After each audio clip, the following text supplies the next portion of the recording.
Once again, welcome to the Assembly District 58 Mental Health Task Force in collaboration with Assembly Woman Monique Chandler Warman, Senator Zelda Myrie, Assembly Member Brian Cunningham, Assembly Member Francis, as well as City Council Crystal Hudson. Welcome to Daniel's Day right here in Brooklyn, New York. So at this time, I want to open a quick word of prayer and then we'll get started at this time. So please pray me at this time.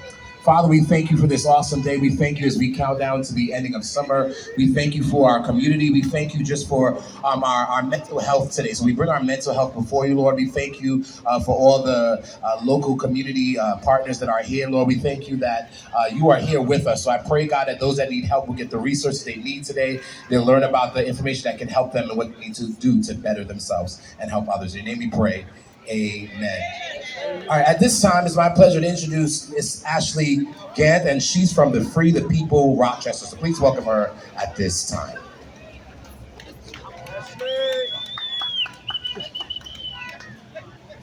Hello, thank you guys so much for being here today. I'm going to try to make this as quick as possible. I want to also welcome Christina and Evelyn, who are all on the Daniel's Law Coalition with us. Just to give you guys a backstory, and this is not a unique story, this happens across this nation, but more specifically across the state.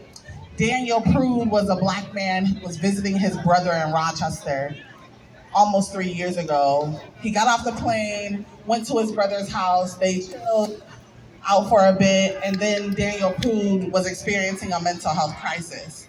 His brother actually called the police, and because activists went through every single bit of the body cam footage, we saw where his brother said to the police, "I just want you to take my brother to the hospital, do not kill him."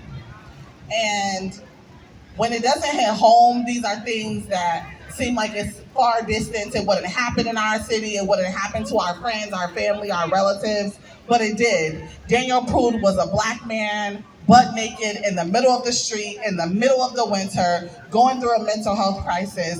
His brother called the police to get him and take him to the hospital, and 15 minutes later, they did a diamond push-up on this man's neck in the middle of the street for about 5 to 10 minutes, and ultimately Daniel Prude died.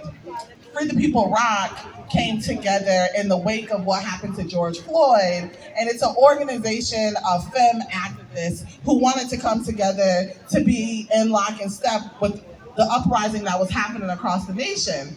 What we didn't know is right at home in Rochester, in our own backyard, there was a cover-up happening. Daniel Prude's family reached out to us, the Prude family's lawyers reached out to us, and they gave us the body cam footage where we watched this Black man die in the middle of the street for seemingly no reason at all. What we discovered in the months and the weeks to come was that our mayor, our police chief, some of our city council folks knew about what happened and covered it up. Together, the Prude family, the activists came together to ask our police chief to resign, and he did. To ask our mayor to resign, she didn't. To ask our DA to resign because she also knew about what happened, along with some other elected officials. What we quickly realized is that we can't just protest. We can't just be in the streets demanding that Black Lives Matter, demanding that the police be defunded, demanding that our community's mental health, education, housing, life insurance, health insurance, all these things be refunded wasn't enough to just march about. So when we realized that our Attorney General wasn't going to charge the officers who killed Daniel Prude, we came together with local activists, practitioners, Daniel Prude's family, his brother, his children, and other people across the state to come up with what we're calling Daniel's Law. Right now it's in the amendment stage, and what it will ultimately do is remove police officers from being first responders when there's a mental health crisis. And instead what it would do is put peers, practitioners, volunteers, as well as people in the community with the capabilities to answer mental health calls in place and paid, because white supremacy is built on power and billions of dollars. And what we find is they're asking Black folks to volunteer it away, and we're not here for that. So what we did is create legislation that's currently in the amendment process. It's being co-sponsored and carried in the Senate by Senator Salma Brooke, and in the Assembly by Assembly Member Harry Bronson.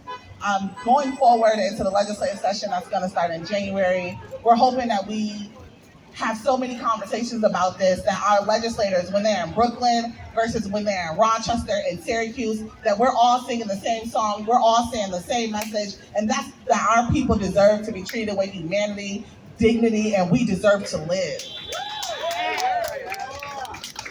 This event that's happening today is happening across the state. It's happening in Rochester right now. It's happening in Buffalo. It's happening in the Hudson Valley. And it's happening in Brooklyn. I'm from Rochester. This is my first time, and it's pretty lit here. So thank y'all so much. I would be remiss to just talk about Daniel Prude when there's so many other people. So I want to make sure I say their names. Dorothy Clark Rozier, Dwayne June, Daniel Prude, and Shaheed Vassell, who I hear was murdered right here on this block.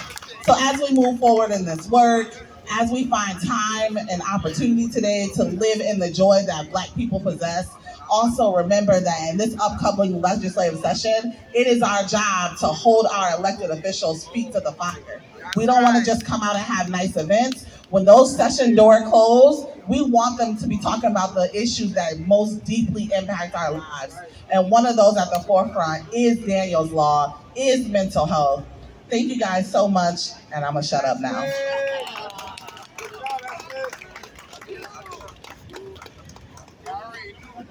Thank you so much for sharing again while we're here. Again, it's Daniel's Day, and it's happening around our state here in New York. So real quick, once again, everybody repeat this number after me. Say 9. I can't hear you. Say 9. 8. 8. Say 9. 8. All right, so that number is a new 24/7 hotline number. If someone is going through a mental health crisis, we're actually, don't call 911 first, but call 9. Say it again, 9. 8. There you go, you got it. At this time, ladies and gentlemen, let's give it up for our Assemblyman Monique Chandler Waterman. Thank you so much. Thank you, everyone, for being here. This is a very important day. So not too long ago, right across the street, a young man was murdered named Shaheed Vassell. So that's why we chose this location today, because of sentimental value. I'm not going to go too much into what I'm going to speak about today, but I just want to make sure we understand why we're here. There's too much Black and brown people, especially men, that's getting killed at the hands of a police response to someone in a mental health crisis. Today is a day to celebrate Daniel Prude's birthday and everyone that was mentioned here that we're gonna go into again.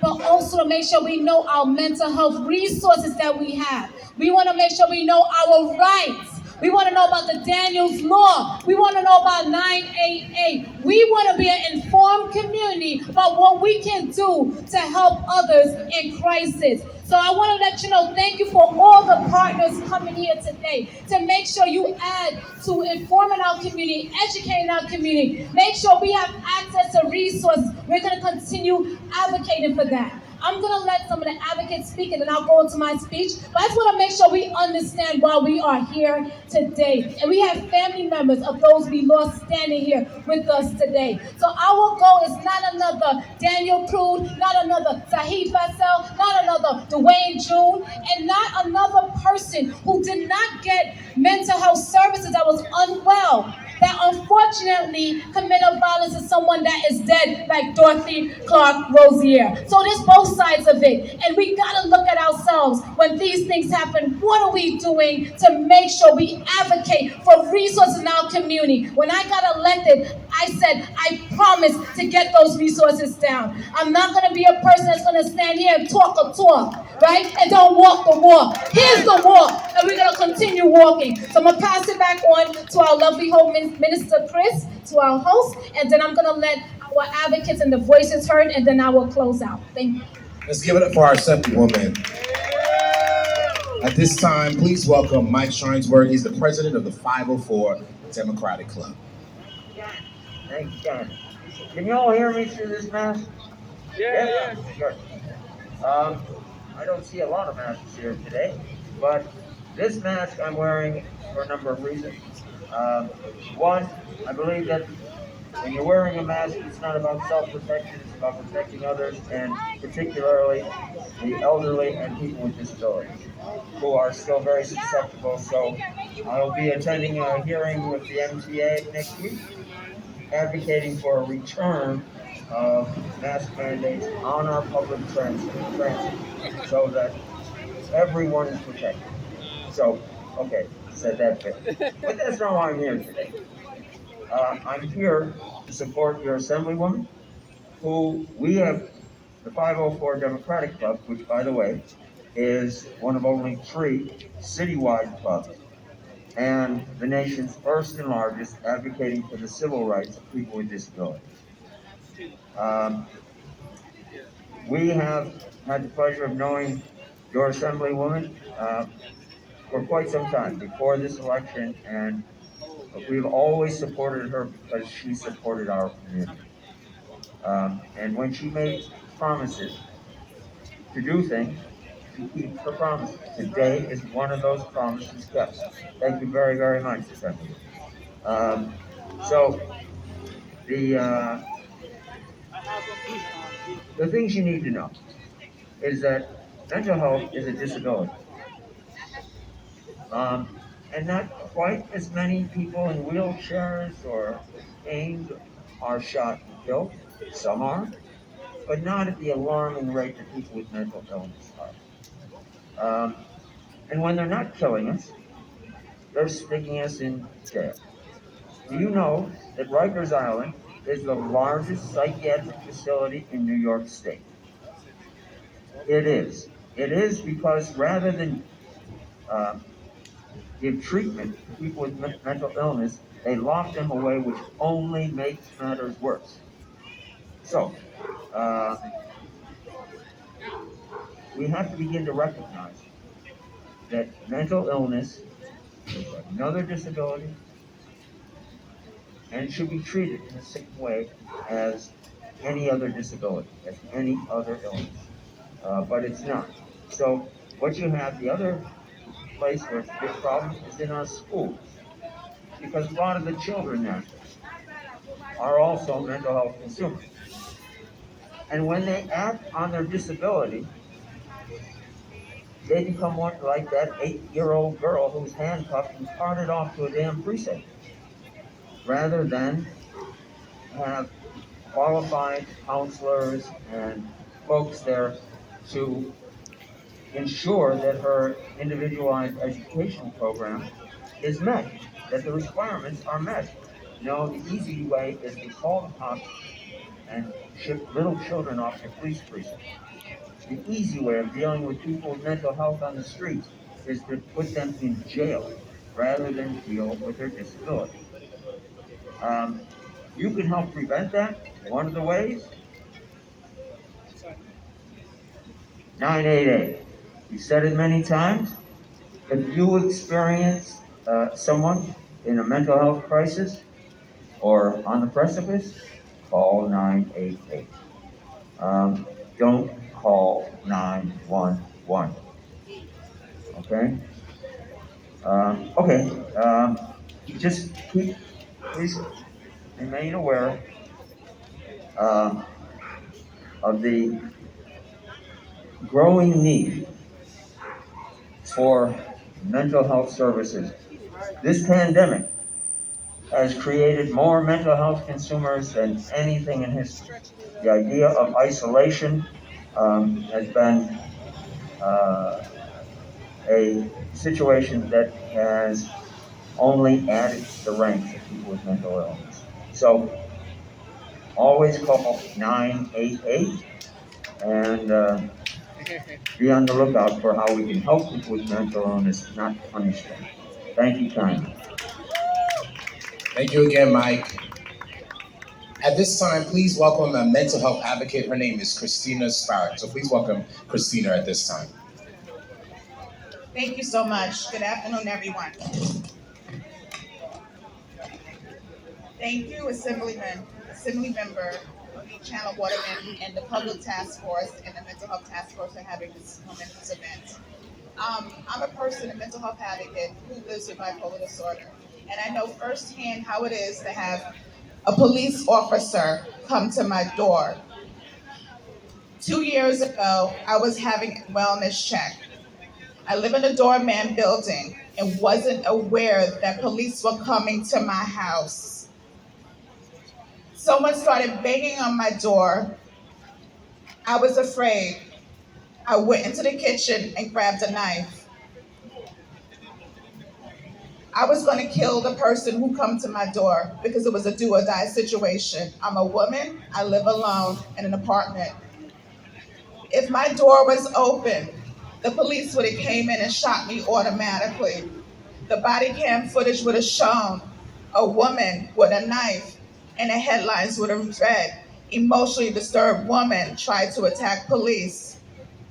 I would have been the 17th person of 20 people of color in New York City who would have died at the hands of police. And the headlines would have wrote, again, EDP, black woman tried to kill police. And the body cam footage would have showed the same. No one would have known my side of the story, that I was a certified public accountant, a person who helped to love the community, a person who had cousins and sisters and dear people who support me in the community. No one would have heard my story. So to prevent things like that from happening, I decided to create my own non-police pilot called the Person-Centered Intervention Training Mental Health Response Pilot, where I have advocates called the Social Wellbeing Team, like Harvey, works as a pair to help people in need in Fort Greene Park when they're well, becoming unwell, and in crisis. We will never have police respond. We will help ourselves. It's about the community helping other people and connecting us to the service and treatment and care that we need. Thank you.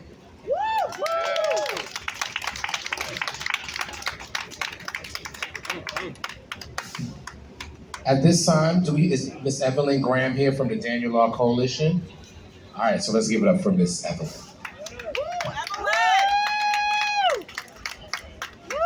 I would like to thank the committee for Daniel's Law, the sponsor, Assembly Member Monique Chandler Waterman, and those who made Daniel's Day possible.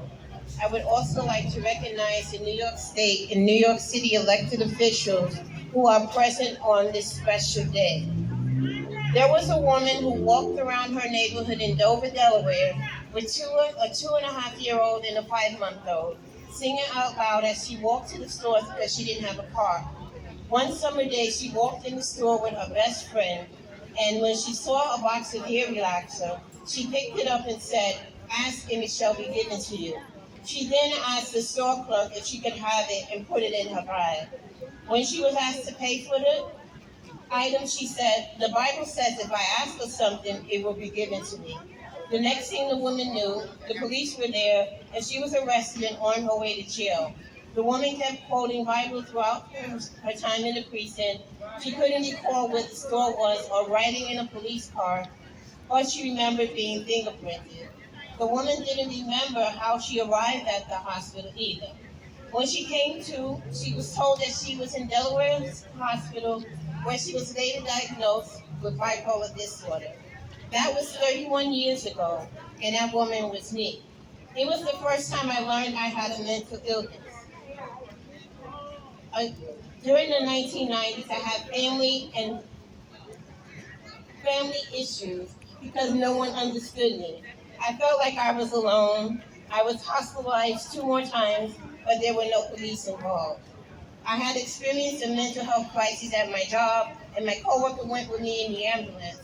The second hospitalization, I checked in voluntarily because I felt like I was going to hurt someone or myself.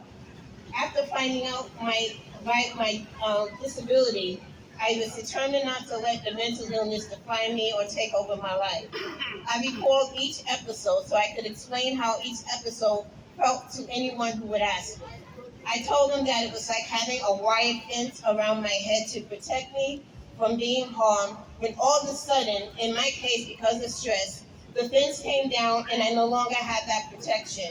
I was afraid and scared that people were trying to hurt me, so I would go into defensive mode. At least that's how it felt to me. I felt like everyone was talking about me when that wasn't the case. Then I also recall events that occurred in my life and wasn't good, especially since I was molested as a 6-year-old and raped into my teens. Even though I had all types of situations going on in my life, God was with me. It was a blessing that I was able to work, take care of my children, and go to school at night.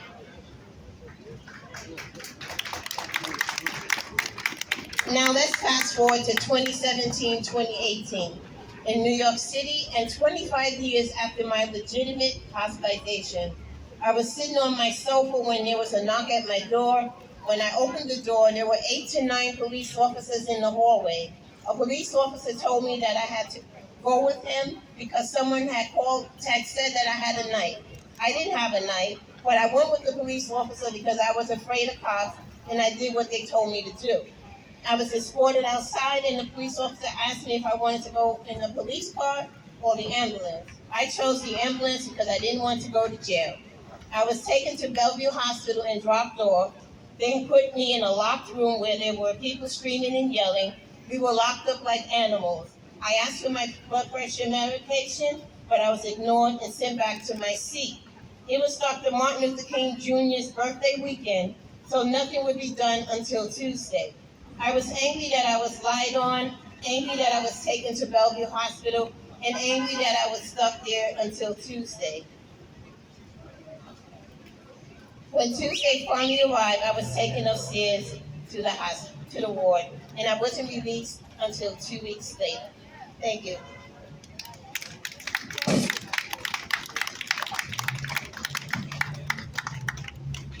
Thank you again, everyone so far that's been sharing their story.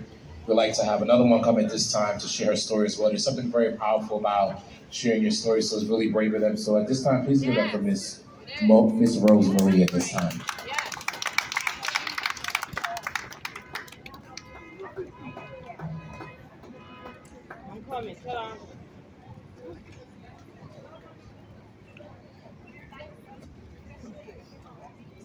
Good afternoon, ladies and gentlemen. On behalf of Ms. Waterman, the Assembly Lady, who gave me the opportunity to address this community, I appreciate you and your higher authorities. I am asking our fellow people this afternoon, if you see someone acting strange on your block, don't be afraid to call 9888. This tragedy could have been prevented if it should never ever be tolerated. No family should never suffer this great pain and suffering what I have been through. Ladies and gentlemen, let's show some love for each other. If you see something, please call 9888. On the 5th of February, there was a man spotted walking on Albany Road with a long knife, fully exposed. His intention was to kill someone. He was also disturbing the neighborhood. Nothing absolutely drastic was done. On February 6th, my sister was walking to work. This very same man took the knife and stabbed my sister in her back and killed her. I remember my sister cried, "I'm hot, I'm hot, I'm cold, I'm cold." And she bowed her head and died. This should never, ever been tolerated. Please call 9888.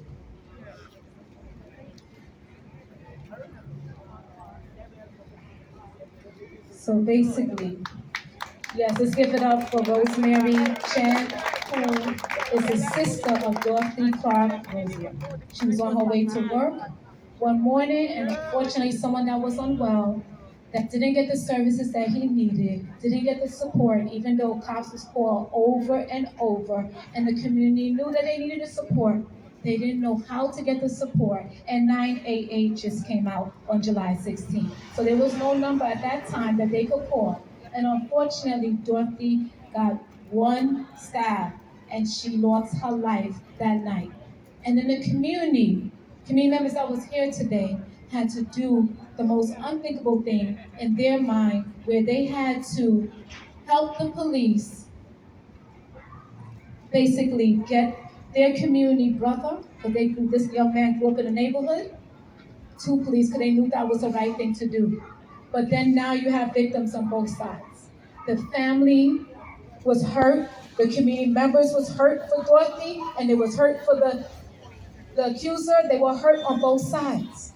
So we need to make sure that we have the resources and we keep on advocating for the resources. And that's why Rosemary today, and I know Miss June also said to us, I would have called 988 if I knew. And I said, unfortunately, because your son died, that's why we have 988.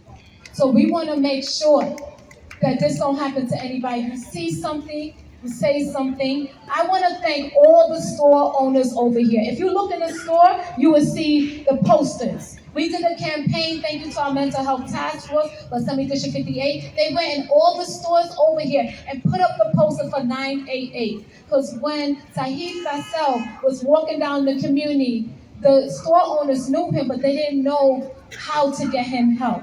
And if we knew 988 at that time existed, if it did existed, we would be in a different situation today. So I'm going to hand it over to Minister Chris. And thank you, Rosemary, for your bravery.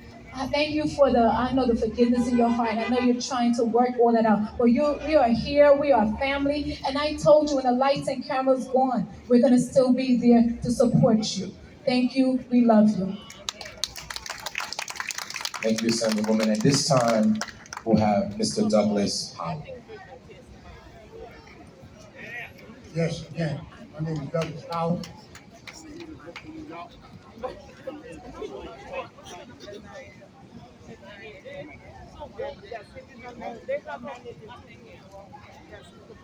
Hello? Hello? No. No. Microphone.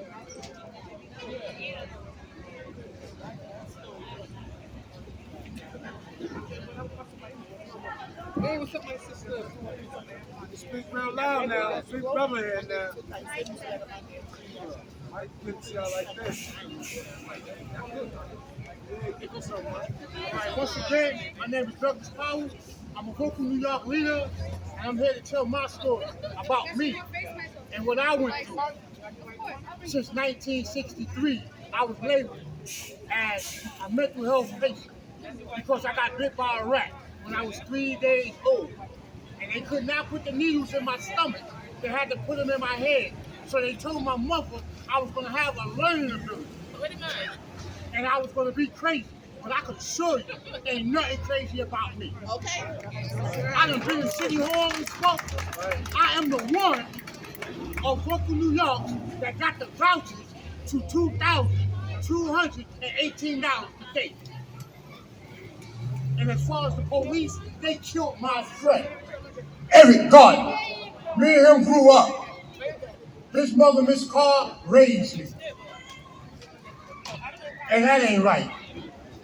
I didn't know nothing about no 988 until today. And I appreciate y'all that getting it for all of us, for everybody. But again, I fight for the homeless, and I am homeless. I fight so that every New Yorker can have a permanent place to stay. Not just the Caucasian rich people. Mr. Adams, he said he needs help. We are here again to help you. We are here to tell you how you can help us. You said you was going to lock up everybody that commit a crime. Why them four police ain't locked up? They are not locked up. They walking around like they ain't do nothing. You sent me to jail for 34 years for defending myself. Freedom of information. It ain't nothing up here I said was a lie. So, Mr. Adams, please do your job once again. And if you get with Vocal New York, we can help you. Because we are winning. We win all the time. You know that. That's why you're running from us. Come. We are out here today in the sun for help. And you ask us, you say, oh, we need everybody. We here again, but you're not. Thank y'all.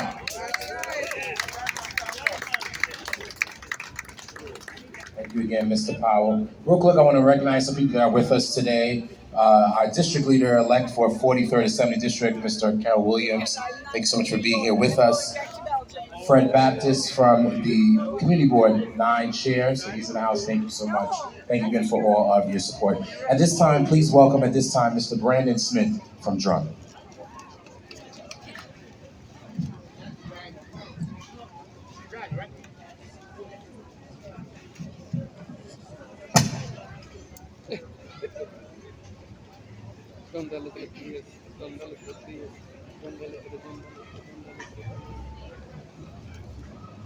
Good afternoon, everyone. My name is Reverend Brandon Jamal Smith. I am the grief counselor from Drum and Brownsville Think Tank Matters. Standing with me is Mr. Hal Matthew and Reverend Leslie Shannon. And we basically want to let you know that as a community, we are here to support you. At Drum and as well as Brownsville Think Tank Matters, we have a number of resources that are available for community, for mental health, for grief counseling. Also, we can provide you with legal assistance, housing assistance, employment assistance, OSHA training. And so as it relates to mental health, we understand that it's not just about what's going on in the mental level, but if we're able to deal with our emotional level, we're able to deal with finances, all those things, we can bring a sense of holistic healing to our community. And so definitely check us out. We're over here on the corner. If you're interested in different information and the alternate services that we have, we encourage you to check us out. Also, every Tuesday evening from 7 to 8 p.m., I lead a community meditation where we look at different teachings from general spiritual topics. I am a reverend, I am Baptist, but the teachings are very universal.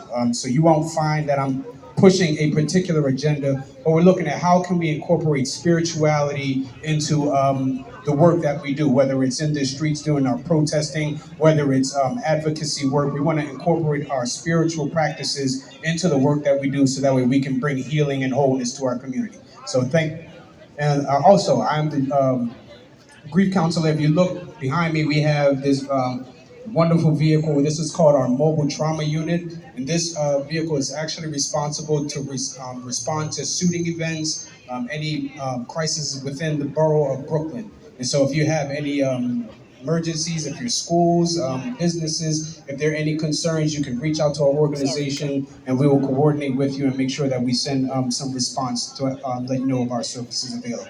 Thank you. Thank you again. Once again, we have several resources out here today, so we ask that you please stop on by and check them out. There's several, community organizations that are here to support us today. So please, we ask that you check out these services that are available to help you today. Is Miss Crystal Spark still here with us? Christina Spark, is she here?